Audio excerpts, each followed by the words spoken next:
Mirë se erdhe në botën ku askush nuk është i pafajshëm. Sekrete shqiptare, vendi ku rrëfimet më të thella, më të ndaluara dhe më të pathëna të shqiptarëve marrin zë. Na bëni subscribe për histori të ndryshme.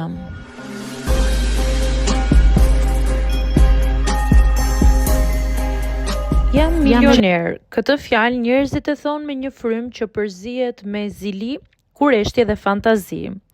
Kur e dëgjojnë, mendojnë për makina luksoze, udhëtime pa kthim, liri absolute. Askush nuk mendon për atë që nuk blihet me para. Unë mendoj, sepse pavarësisht gjithçkaje që kam ndërtuar, pavarësisht shifrave në llogari dhe respektit që më jepet sapo përmendet emri im, kam jetuar gjithë jetën time me një ndjesi mungese që nuk e kam thënë kurrë me zë të lartë. Një kompleks që filloi herët dhe u rrit bashkë me mua, si një hije që nuk largohet, sado të ndriçosh rreth vetes. Kur isha i ri, e kuptova shpejt se trupi im nuk përputhej me idenë që kisha për burërinë. Nuk ishte diçka që ma tha dikush drejt për drejt. Ishte mënyra si krahasohesha, si heshtja ime bëhej më e rëndë, si shmangja u kthye në zakon. Dhe unë mësova të kompensoja, jo me fjalë, por me ambicie. U hodha në punë me një etje që nuk ishte thjesht për sukses. Ishte për kontroll, për epërsi, për të ndërtuar një version të vetes që askush të mos guxonte ta vinte në dyshim. Çdo marrëveshje e fituar, çdo zero e shtuar, ishte një tull mbi një mur që po e ngrija mes meje dhe pasigurisë time.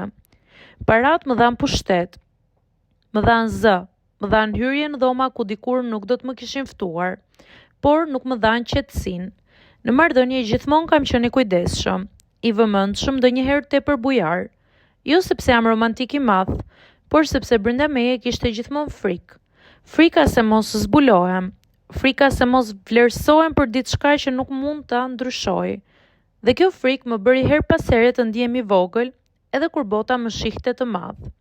Kam qenë në dhoma hoteli luksoze me pamje nga qyteti që nuk flen kurrë, dhe kam djerë një vetmi që nuk mbulohet as me shampanjë, as me kartë të ardë.